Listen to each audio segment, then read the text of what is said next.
जय जय श्री राम। आप सभी का जीवन मंगलमय हो।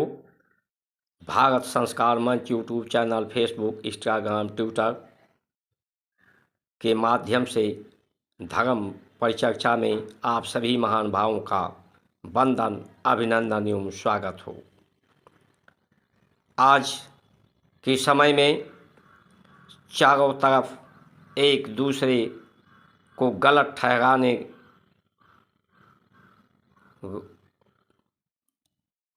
प्रत्यारोप, आरोप का शोर मचा हुआ है, लेकिन गलतियों को सही करने का, गलतियां सही कैसे हों, उन्हें सुधारा कैसे जाए, इस पर दृष्टिकोण सबका बनना चाहिए। उसी के क्रम में ये संचार क्रांति है।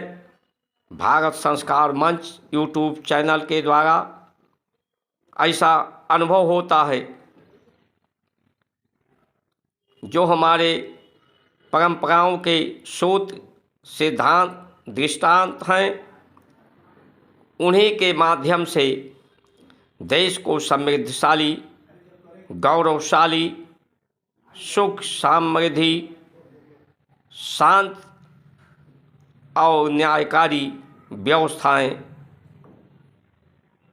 पैदा हो सकती हैं, अवसर प्रदान हो सकता है।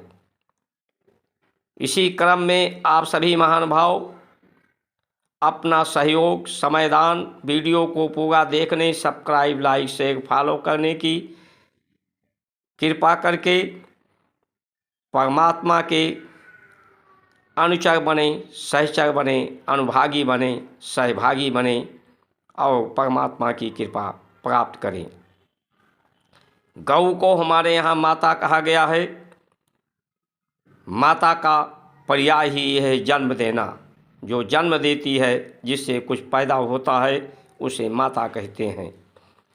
गौ हमारी पवित्रता को पैदा करती है, विकार को समाप्त करती है, विषयों को समाप्त करती है, दुर्गंध को समाप्त करती है।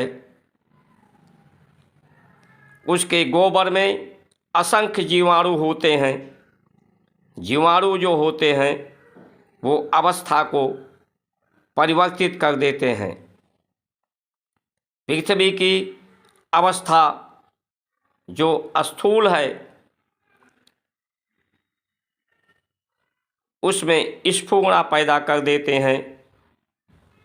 सूर्य की, वायु की गति जल को सोखने की, शोषित करने की क्षमता बढ़ा देते हैं, जिससे अन्न हमारा तेजमय होता है।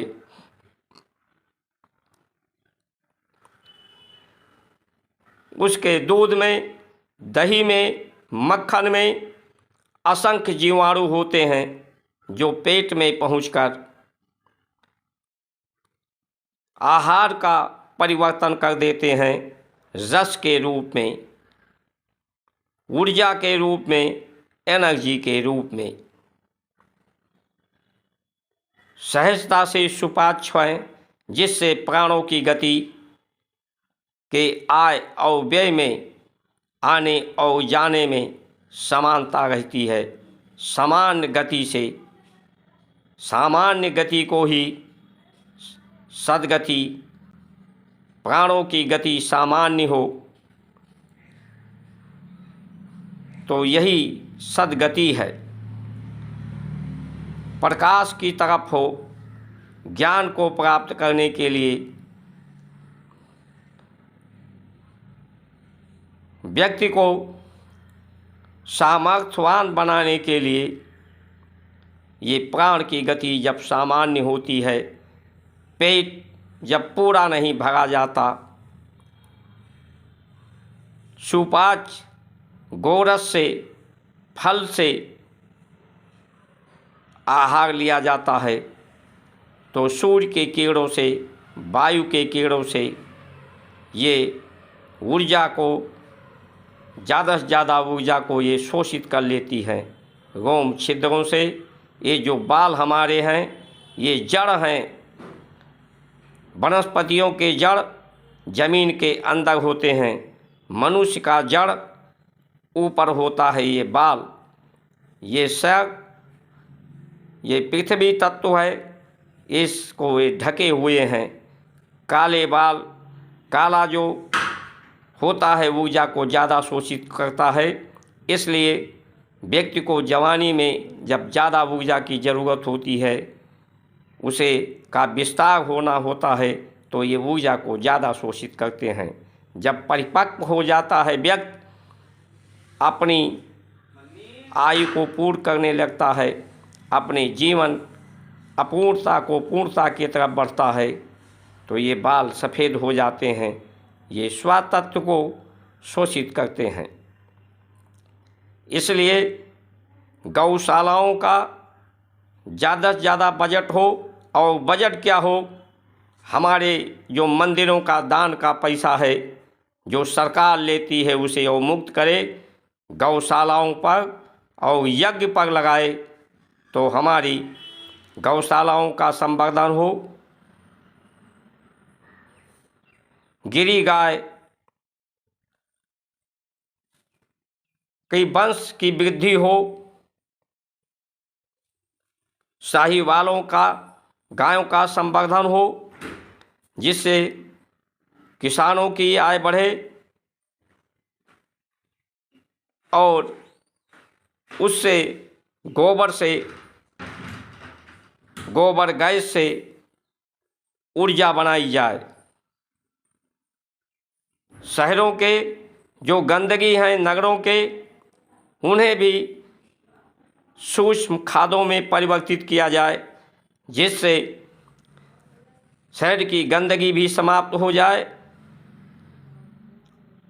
और बीमारी समाप्त हो जाए। किसानों को उसे उपलब्ध कराया जाए तो किसान का व्यय कम हो जाए, अन्न की गुणवत्ता बढ़ जाए। राजनीतिक, प्रशासनिक, शासनिक, सामाजिक न्याय के लिए, संवर्धन के लिए, सामर्थ्यवान होने के लिए, भारत के सशक्त बनाने के लिए कर्ज मुक्त होना आवश्यक है। ऋषियों के, माता पिता, गुरु के उपकारों का कर्ज हम उनकी सेवा करके, उन्हें अपना करके, उनके सिद्धांतों को कर्ज से मुक्त हो सकते हैं। अपने आहार, व्यवहार, विचार को पवित्र करके अपनी व्यय को कम करके आय को बढ़ा सकते हैं। इसलिए आइए हम सब मिलकर भारत की संस्कार, संस्कृति, सनातन धर्म की तरफ चलें और जो राम काज के प्रति तत्पर हो, राम के काज की तरह नीति निर्धारण करे, उसी का समर्थन करें। इन्हीं वचनों के साथ आप सभी का सुमंगल कामना करते हुए जय श्री राम।